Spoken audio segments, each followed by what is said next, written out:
Welcome to SportsBeat KC, the Kansas City Star's daily sports podcast. It's Monday, November 23rd, and I'm Blair Kerkhoff. Ho-hum, another Chiefs victory, except there was nothing ho-hum about it. The Chiefs outlasted the Las Vegas Raiders 35-31, scoring the game-winning touchdown on a pass from Patrick Mahomes to Travis Kelce with 28 seconds remaining. The Chiefs trailed 5 different times in the game, but they pulled it out, and we're here to talk about it. Vahe Gregorian, Sam Mellinger, Herbie Teope, and Sam McDowell joined me on SportsBeat Live after the game, and now it's presented as a podcast. So let's get going talking about the victory that improved the Chiefs' record to 9-1 and allowed them to open a 3-game lead in the AFC West. Hey, welcome to SportsBeat Live, the Kansas City Stars chat about the Chiefs. It's the post-game edition tonight. We're going to talk about the Chiefs' 35-31 victory over the Las Vegas Raiders on Sunday Night Football. Hope you can join us with your questions and comments. We will get to as many of them as we can. What a night for the Chiefs. It was a terrific game. I'm going to go over it with the guys who cover the team, Herbie Teope and Sam McDowell, Sam Mellinger, and Vahe Gregorian will be joining us as they are finishing up their stories that'll appear on kansascity.com here in the next few minutes. But let's, speaking of guests, here's Vahe. What's up, Vahe? What's up, Blair? I've decided to leave the other mission and come on in on this one. I know you could handle it by yourself, but I'm glad to keep holding your hand. Yeah, glad to see you, Vahe. Let's you and I we'll get it going with quite a game, quite a night. I just figured this out a few minutes before I came into the studio. You know, the Chiefs trailed 5 different times tonight. I hadn't thought it through that much, but it was like almost one of those games where you want to go to the basketball play-by-play sheet that lists how many lead changes there were, because it really was a little dizzying that way. And, we had the good fortune to be able to sort of watch together here in the newsroom, nicely distanced, of course.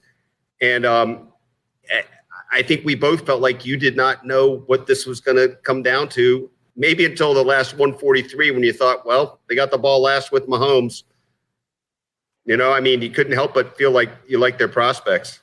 Well, the discussion you and I were having was as the Raiders were at the shadow of the goal line at about the 2-minute mark, would it be prudent to let the Raiders score here and take a 3-point lead and give Patrick Mahomes and the offense that much time to get down the field? And I don't know of what mind you were, but I was absolutely thinking let him score. I was right on the fence, but I tell you what, I was about 30 seconds away from thinking they just got to do it. They were lucky. I guess they went in past the 2-minute warning with all 3 timeouts, right? Then Andy took one with 1:53. Was a little mad that they started to put it at 1:47 or something. But I guess there was method to the madness. I mean,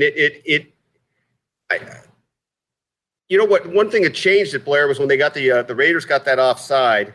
That made it more of a dilemma almost, right? Because I was kind of on board with just throw them into the end zone when they had 1st and goal and a second 1st and goal after that penalty. So, but then that other penalty changed it.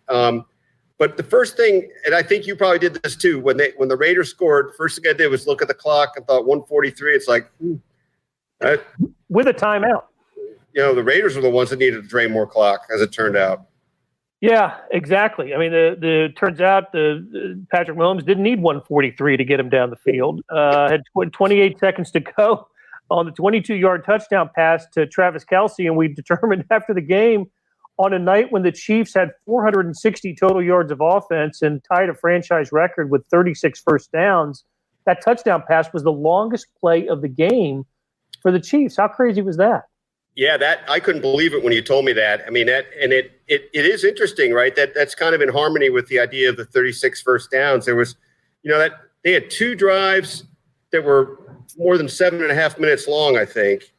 Maybe more than 2 drives, but they had the 91-yard drive and their first drive was something akin to that too, 7:45 or something.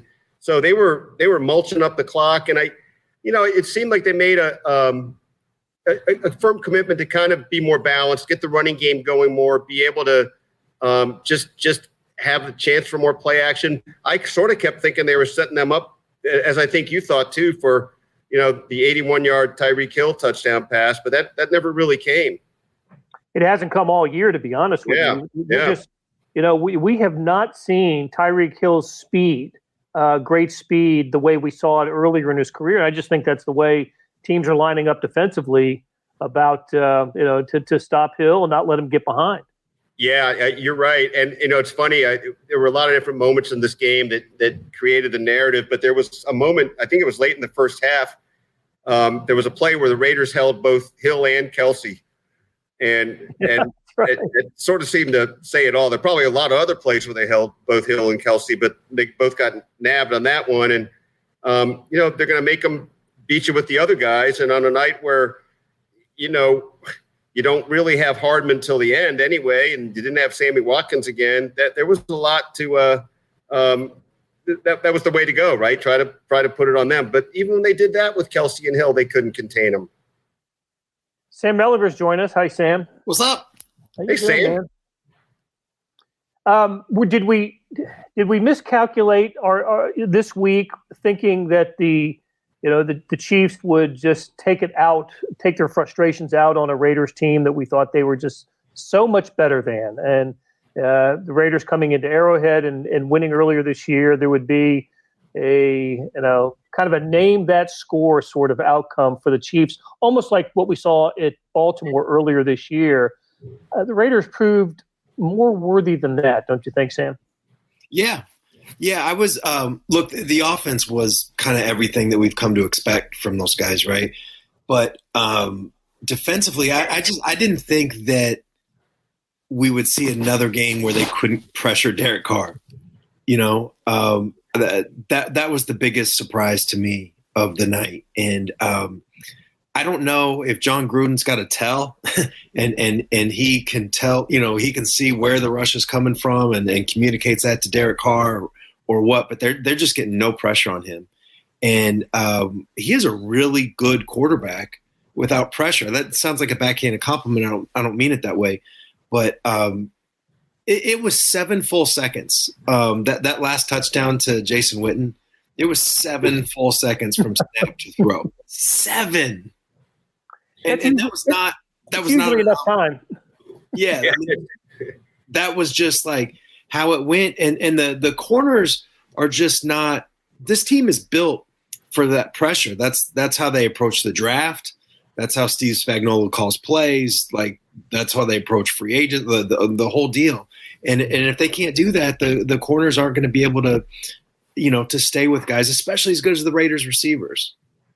I was reminded in the middle of all this of Spag's quote from earlier this week, which I'm sure he had hoped was just going to be a reference to the last game. But Derek Carr was a step ahead of me all game. It sort of felt like that again tonight. Yeah. And I thought, I was surprised that the one Thornhill thing. I'm sure that's on your list, Blair, and stuff to get to. That surprised me, because that's a fast guy that can run with some guys. L'Jarius Sneed didn't seem like he was on the field all that much, coming back from injury. So it was a mess defensively. So much so that at one point we got a 3-second clip from NBC that there was a little bit of a dust up on the Chiefs sideline. We don't know what that was about. I do not believe it was addressed after the game in the post game. But hey, Herbie is in the house. Hey, Herbie, how you doing? Peace, my brothers. Good to see you. So we got a lot of questions about personnel and with tonight's game. But the only injury that came out of tonight was Byron Pringle, I believe. Is that at least the only one that was announced? It was just Pringle with the ankle injury. That was it. Okay. So, you asked about Andy Reid about Juan Thornhill. Was it just a coach's decision why he didn't play? And that apparently is what happened with Juan Thornhill tonight. Yeah, it surprised a lot of us, especially when he said he's a situational guy right now. And then he added, we're still working him back in slowly, which to me is also another surprise because he has seen a lot of snaps over the first half of the season. But when he says that we're trying to work him back in slowly, I guess it does also make some kind of sense because we have to always remind ourselves that he's less than a year removed from the ACL injury from week 17 of the 2019 season. It's for him to even be on the field is remarkable, given that he is less than a year removed from the ACL injury. But I was actually listening in on what Melly was saying, and I agree with him. The Chiefs' offense, obviously, that they were, they stole the spotlight because Patrick Mahomes did the game-winning drive. But my goodness, coming off of a bye, and you saw all those defensive issues. They gave up 7 big plays, 7 explosive plays in week 5, defined obviously by plays of 20 or more yards. And the first drive with the Raiders, they gave up 2. And I was like, oh, here we go again. By my count, they gave up, obviously, that they were, they stole the. So a lot of the questions are about the defense tonight. Chase Peoples, our buddy, asks, why can't our defense tackle? Paul Eccles, why does our front 4 never seem to create pressure on Carr? Good questions. Been 2 games worth, and he got sacked once in the game at Arrowhead. Didn't get sacked at all tonight, and had all kinds of time. Just one quarterback hit. One hit. Man. There was one sequence, Blair, and we were sort of, again, in harmony watching together, where it was interesting. You could see Carr go from first, second, to third read in like less than a second, and with certainty, great conviction on the third read, just boom. And that happened so consistently when it was almost unfailingly. He put the ball in the right place, even when he's going not to his primary. So again, that reflects a lack of pressure. I did feel like he was getting rid of the ball fast too, but I'm not sure that would bear up to, really deep dive analytics either. I thought he was on some snaps, but there were others where he was kind of sitting back there and not 7 seconds necessarily like the Witten touchdown, but 2, 3, 4 seconds and lofting it downfield. And it was just, it seemed like, got to watch the film, right? But it seemed like there were a lot of snaps where Chris Jones was next to, either Noddy or Mike Pennell, and they're doubling Chris Jones and making Mike Pennell or Noddy do the pass rush. And that's just not what Pennell and Noddy are best at. I know there has to be more to it than that, right? It's more complicated than that, but it did seem like Chris Jones was getting a lot of double teams, which is fine. He's good enough to get double teams, but then somebody else has to come through. Jordan Tribe was asking about McCole Hardman. Why did it take so long to get him in the game tonight? I don't know if he'd have played at all except for Pringle's ankle injury toward the end. Yeah, Hardman's situation is unique because I think a lot of people forget now that he was on the COVID reserve 19 list for for at least 2 weeks, and the Chiefs activated him on Saturday. And Melly brought up a good point, in our group exchange, our text messages. Sammy Watkins' surprising calf injury that popped up on the injury report on Thursday and Friday probably forced their hand. I don't think they wanted to bring him up on Saturday because when you don't practice, you're not there. Obviously he wasn't there because he was on the COVID-19 list. So he missed all the game installation. He missed all the plays.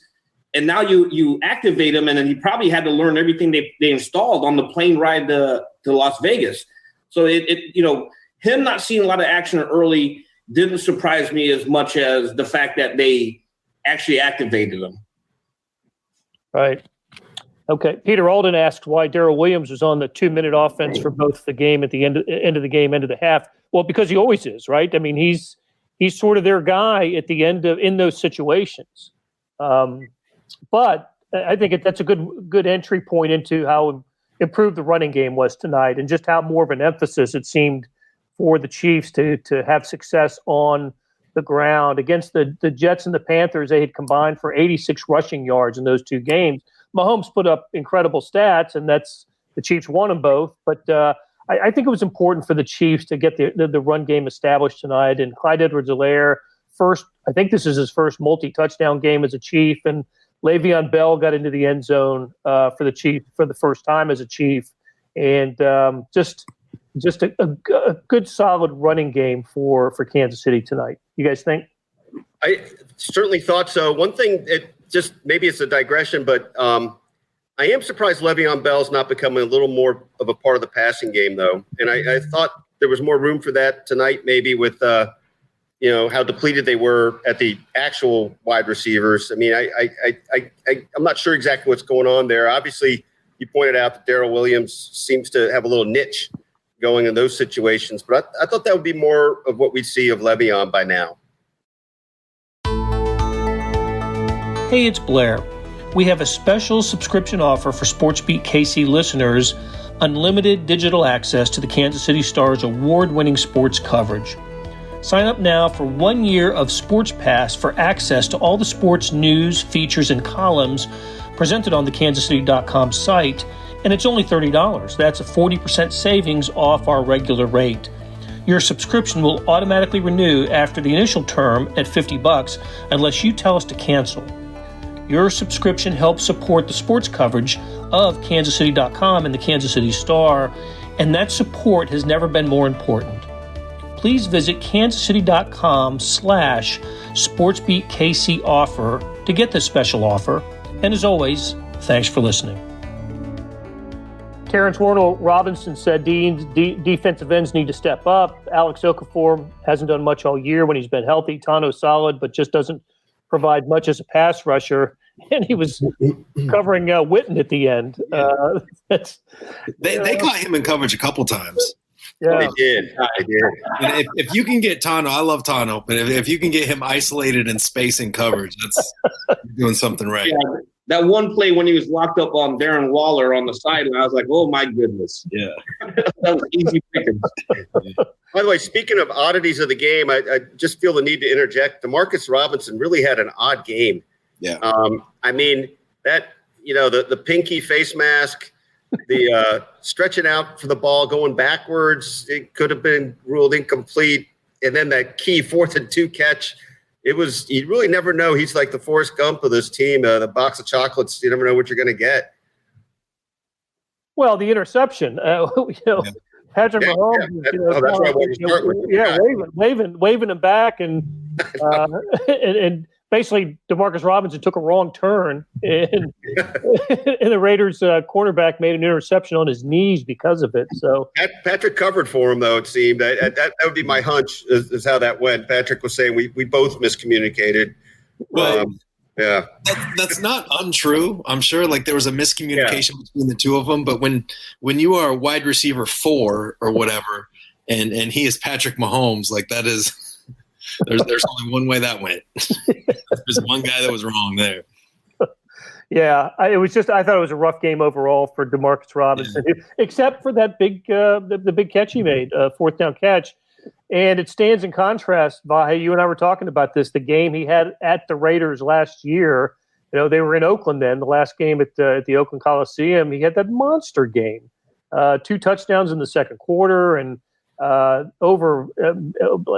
think he hit his career high in receiving yards that day. He was just tremendous. But I just thought for all the little things that seemed to go wrong for him, he's been a wide receiver in this offense for 5 seasons now. I mean, you would think he'd know where to go on routes, and it was more than that thing with reaching out with the ball in the wrong direction kind of is really odd. I don't know. I don't know what's going on there, but he did it another time where it was not in the right direction. It was not going to help them, and it was risking ball security. Okay, well, we've gone over the problems and issues for this Chiefs team, and in the pre-Patrick Mahomes years, we would spend a lot of time on what's wrong with these Chiefs, and the entire show would be devoted to, how they end up losing it at the end. But not these guys. Not these guys. They are. There's something else, and just finding ways to win. You give the Chiefs the ball at the end of the game with a deficit, and I'm feeling pretty confident about the Chiefs' chances. And that ended up being one of their easier drives of the night. Did they have everything was on first? Just about every yard picked up on first and second down, and how Kelce was wide open in the end zone. The Raiders found a great time to bust coverage. So, what can we say about Patrick Mahomes that we haven't already said? There were a couple things that stood out right there. Like one, going back to the Raiders' last drive, just before that, and that there were a lot of Chiefs fans just hoping the Raiders get in real quick. Just score right now. Let them score if you have to, whatever, which is an insane thing, when there's still 2 minutes left. But that would have been the right move, to let them score because you've got this rocket ship, quarterback or whatever. And then what made that even more, stand out even more to me was after the game, somebody said, did you think about the question was posed to Andy Reid, did you think about letting them score? And his answer was basically minute and a half, I got Pat Mahomes, I'm good. We can roll. It was just sort of remember that Frank Caliendo deal with the schedule release? And when he was Andy Reid, he was just that was 15. That was kind of that answer. And it's all true. Yep. So after the game, we talked to, besides Mahomes and Reid, Travis Kelce and Clyde Edwards-Helaire. Probably smart not to talk to anybody from the defensive side tonight, but both of them, both of the Clyde Edwards-Helaire and Chuck Kelce were saying, no, we felt pretty good about our chances down, with the entire field to go, only needing a field goal, but of course they want the touchdown and almost scored too soon. I mean, it's just incredible. And speaking of incredible, that's now 18 wins in their last 19 games, And so I'm, as I do every week, I'm doing the report card and the grades. And when the Chiefs fell behind late, I'm just thinking, there's a lot of D's and maybe an F, C, and all of a sudden in a minute, less than, a minute and a half, everything changes to A's and B's, and just because of one guy. And he's unbelievable. Changed, haven't they? I mean, you think about that. Over the last 10, 15 years, how many quarterbacks can you name off the top of your head that you knew if you had 2 minutes or less, he was the guy you wanted under center? And, now all of a sudden Kansas City just enjoy the moment because these kinds of quarterbacks don't come along very often. That's the truth. No. Peter Alden made a good point about the Raiders fullback had a rough night. 2 big drops there in the fourth quarter for number 45 for the Raiders. He made a couple good plays the game here. He made some good plays. Yeah.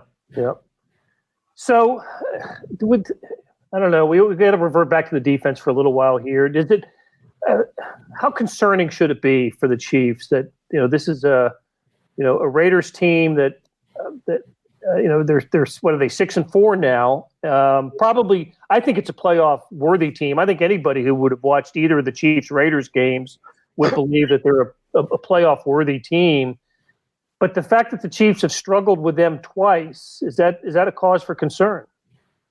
I think it's a major cause of concern when you consider the next opponent, because who was probably watching and breaking down every second of the plays. They got Tom Brady next.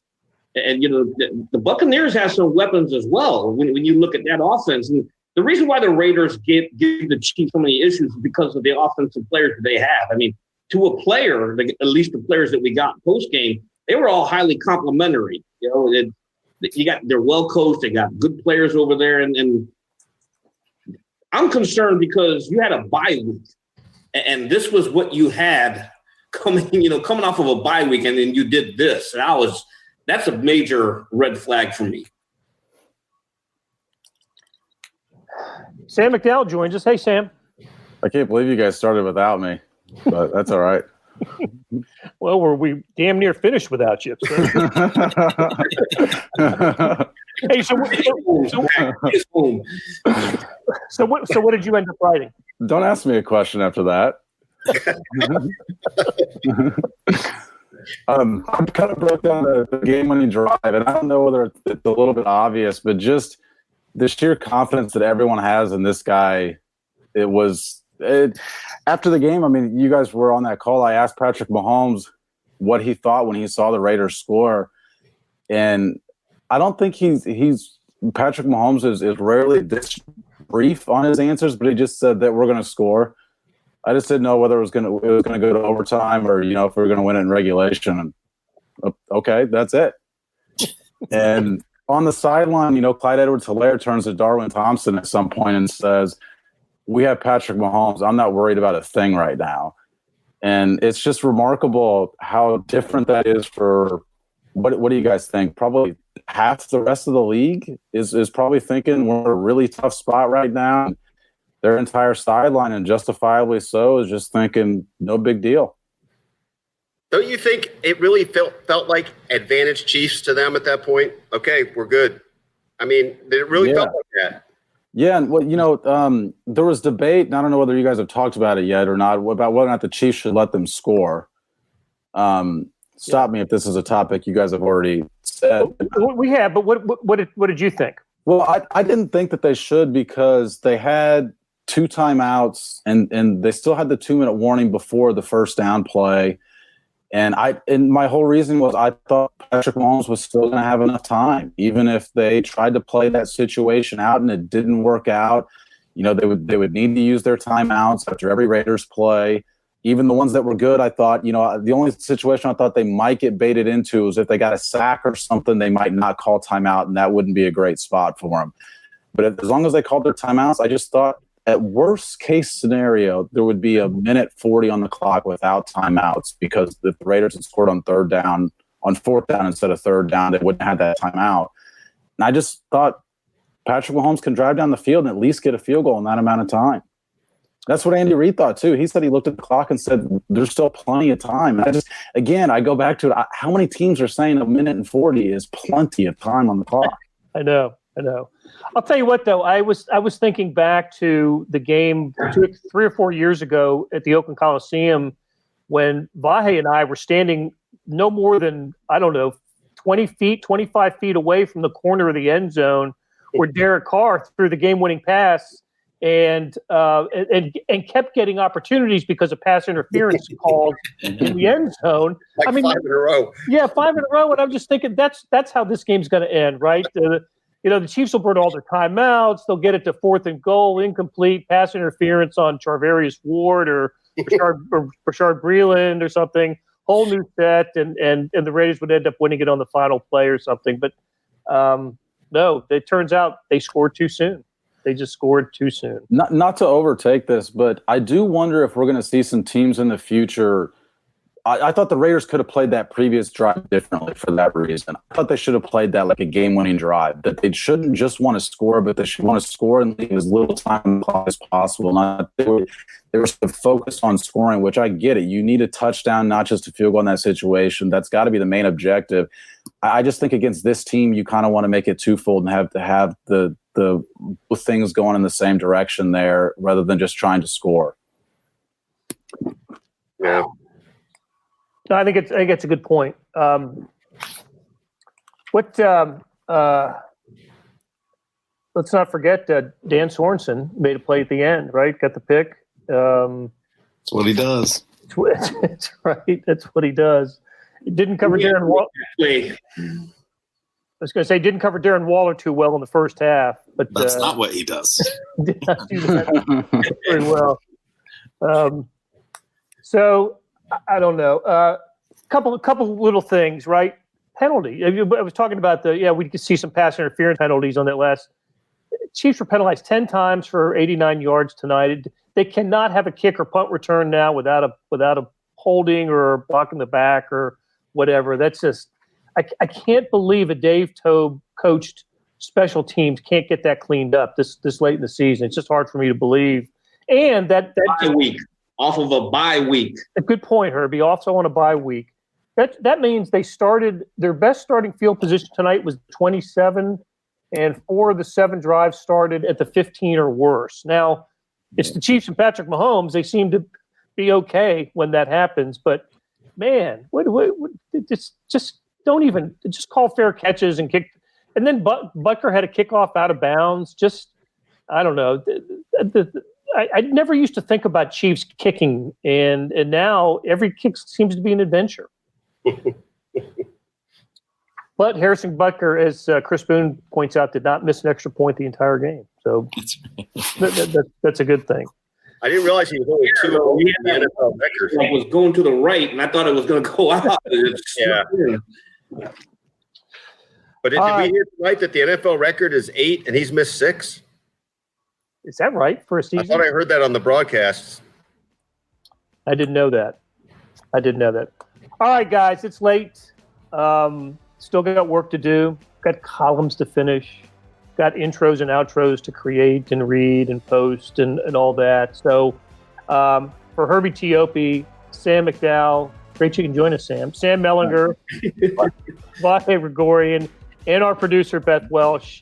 Thanks for joining us, and we'll be back with another broadcast sometime this week. That'll do it for today. Thanks to our production staff of Derek Donovan, Randy Mason, Beth Welsh, Jeff Rosen, Chris Fickett, and Savannah Smith. A tip of the cap to the A-team, Vahe Gregorian, Sam Mellinger, Sam McDowell, and Herbie Teope for Talkin' Chiefs. And links to their stories can be found in the show notes and on kansascity.com. Hey, we got another deal for you, especially for those that want a deep dive into the Stars' terrific Chiefs coverage. For a limited time, you can subscribe to Sports Pass for 99 cents a month. That's right, 99 pennies a month. After 3 months, it auto-renews at $5.99 a month unless you cancel. How do you get it? You go to kansascity.com/sportspass2020. kansascity.com/sportspass2020. Do you want more than just sports coverage? I know I do. Check out the entire Kansas City Star product. Sports news, features, commentary, and analysis, the whole thing. You get all the stories written by my talented colleagues, plus additional news, sports, and business coverage that comes with the e-edition. The details for all of these deals can be found at account.kansascity.com/subscribe. And if you're having trouble hunting down any of these offers, send me an email at bkerkhoff@kcstar.com, and we will get you to the right place. Whether it's the Sports Pass or the full subscription, you're getting and supporting the best sports and news coverage in Kansas City and helping us produce programs like SportsBeat KC. Thanks for listening, and we'll be back on Tuesday with another episode.